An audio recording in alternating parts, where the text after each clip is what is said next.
नमस्कार सभी को। दोस्तों, ऐसा लग रहा है कि कांग्रेस ने अपने रिवाइवल के लिए बिहार की जमीन को चुन लिया है। पहले राहुल गांधी ने एक लंबा समय बिहार में बिताया, वोटर अधिकार यात्रा निकाली, पटना में उसका समापन किया, लाखों की संख्या में भीड़ आई। अब उसके बाद इतिहास में पहली बार कांग्रेस वर्किंग कमेटी यानी CWC की ऐतिहासिक बैठक पटना में होने जा रही है, जिसमें कांग्रेस की सारी टॉप लीडर समेत 170 से ज्यादा नेता पार्टिसिपेट करेंगे। इसमें राहुल गांधी, सोनिया गांधी, मल्लिकार्जुन खड़गे, प्रियंका गांधी सभी मौजूद रहेंगे। अगर हम बैठक के कोर ऑब्जेक्टिव की बात करें तो जाहिर सी बात है, बिहार का जो विधानसभा चुनाव है वो इसके सेंटर में है। इसके अलावा महागठबंधन को मजबूत करना और बीजेपी के नैरेटिव को सीधे चुनौती देने कांग्रेस की वर्किंग कमेटी बिहार में आ रही है।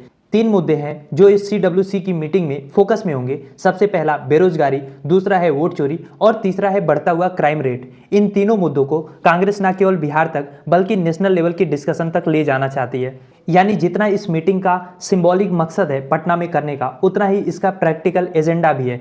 इस मीटिंग को किया जाएगा सदाकत आश्रम में, जहां कभी गांधी जी, नेहरू, राजेंद्र प्रसाद ये लोग बैठ के आंदोलन की रणनीतियां बनाते थे। 1921 में मौलाना मजरूल हक ने इस आश्रम के लिए अपनी जमीन दान दी थी।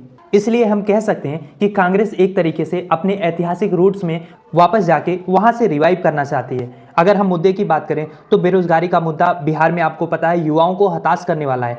बिहारी नौजवान हर साल लाखों की तादाद में माइग्रेट करते हैं, कहीं दिल्ली, मुंबई, पंजाब या खाड़ी के देशों तक नौकरी ढूंढने जाते हैं। ये उनकी मजबूरी है। दूसरा मुद्दा जो मैंने कहा, वोट चोरी का, आपको पता है SIR के थ्रू इलेक्शन कमीशन ने 65 लाख लोगों का नाम काट दिया है। और जिस तरीके से इलेक्शन कमीशन पे आरोप लग रहे हैं कि वो बीजेपी के साथ मिली हुई है, ट्रांसपेरेंसी खत्म है, और राहुल गांधी का वोट अधिकार यात्रा के बाद वोट चोर गद्दी छोड़ का नारा जो चिपका है, ये सब मिला के कांग्रेस किसी भी तरीके से वोट चोरी के मुद्दे को छोड़ना नहीं चाहती। तीसरा मुद्दा है क्राइम रेट का। बिहार में आपको पता है लॉ एंड ऑर्डर हमेशा से एक मुद्दा रहा है। महागठबंधन की सरकार को बीजेपी जंगल राज बताती थी 20 साल पहले, लेकिन आज कांग्रेस उससे एक कदम आगे निकल के बढ़ते हुए क्राइम रेट को नेशनल कंसर्न का हिस्सा बनाना चाहती है। इसके अलावा महागठबंधन में सीट बंटवारे को लेकर भी फैसला बहुत जल्द हो सकता है। चांसेस ये हैं कि कांग्रेस इस बार कम सीटों पे समझौता करे, क्योंकि 2015 में कांग्रेस ने जहां 41 सीटों पर और 2020 में 70 सीटों पर चुनाव लड़ा था, तो उनकी जीत का स्ट्राइक रेट बहुत कम था।